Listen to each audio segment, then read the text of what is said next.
Greetings, mind crafters, and welcome to another Mindcraft discussion on this glorious day. I'm so thrilled to be out in the woods with little Giovanni. There he goes, way up there. And we're back. Yes, I'm still hobbling along in the boot a bit, but I'm feeling wonderfully grateful and also a little bit liberated because the fact that I'm out here at all is just pretty great.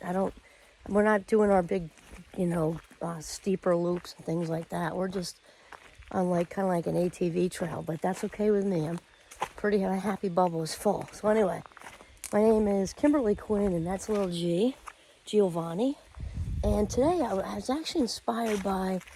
Sometimes I do a reel for the stress outlet. It's for Instagram for young adults, and I say and anyone else who wants to join us because it's not just young adults who necessarily, it applies to other people, obviously. And this is also true for today. There's the gorgeous fall foliage happening behind me. It's maybe like a third of the way there. I'd say maybe half. It's coming along. Some beautiful gold trees over there. See them?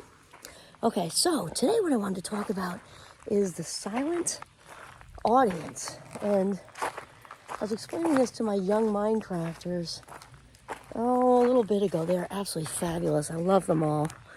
And the silent audience is that group of people who don't really exist, right? Maybe some of them exist. And this is probably most prevalent in younger teenagers and stays prevalent up through young adults. And then I explained that to them that it's not meant in any way to be condescending, because I would not speak to my rock stars in that way, ever. Or even think that way, actually. It's not just about saying it. I wouldn't think that way. So it's not meant to be condescending. It's actually meant to alleviate feeling badly, shame feelings, because when they get wrapped up in what people think, especially people in the silent audience who don't really exist, right? Oh my gosh, I'm in the cafeteria and, maybe whoever they is, they don't like how I look. They don't like my clothes. They're thinking this about me. They're thinking that about me. So it's not enough that the people don't exist. Now they have thoughts, right? And again, this is kind of has its time in being more prevalent with teenagers and young adults. It can be true if you're in your 30s, 40s, 50s, 60s, 70s and beyond. If a little bit of that's still lingering. And so the reason I explain it to them is for that reason, is that it's super developmentally on target.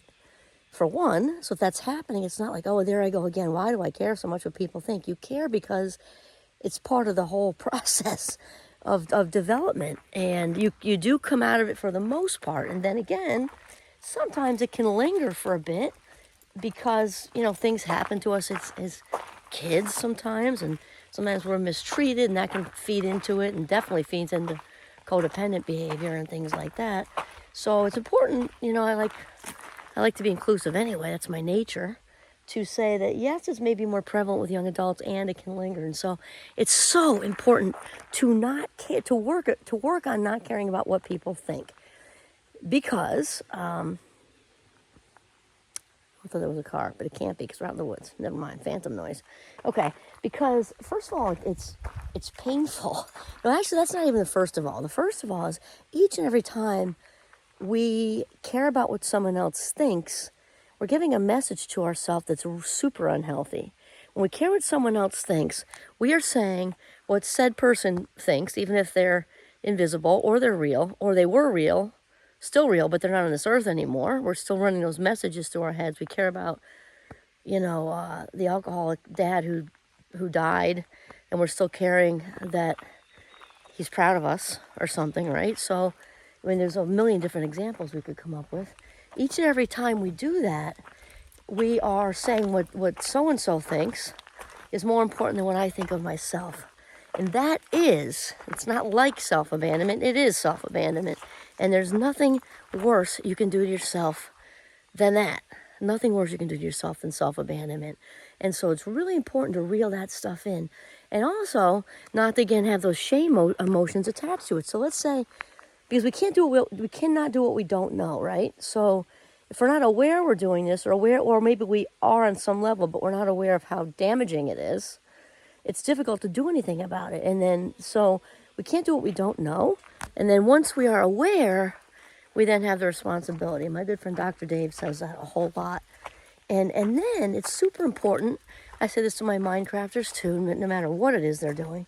It's extremely important to set the bar and do your best, because that's all anyone can ask or do is your best. So it's not like you start to do better with it. I caught myself and just reminding myself that so-and-so can't hurt my feelings. They're my feelings. I have to allow them to hurt my feelings.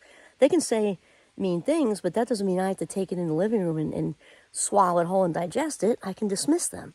Okay, so you might be on fire with it one day, really on your, feel like you have the world by the ass, right? And then maybe you're overtired, didn't sleep last night very well, or you don't feel well, or whatever, and you're not maybe your strongest self. And then you cave into letting the thoughts run for a bit. And, oh no, there I go again. I was doing so well. No, what you say is, okay, thankfully I'm aware of this now, which I wasn't before, and I'm just going to pick myself up and start my day over at 7:35. It's not even that time yet. It's like 6 something, I think. Anyway, maybe it's 7. Start your day over at 12 at noon. Let's say it's after lunch. You know what? My morning was really wrapped up in racy monkey mind thoughts, caring about what people think. And I'm choosing that I don't want to go down that rabbit hole and waste my life minutes today. And so I'm going to start over right now. And you can do that. Isn't that beautiful?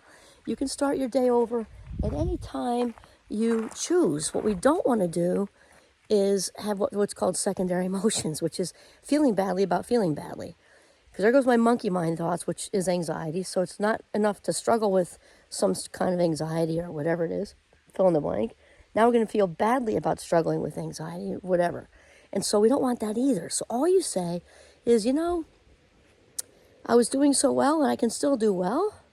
This is just a little contrast that's coming into my day today, a little bit of contrast.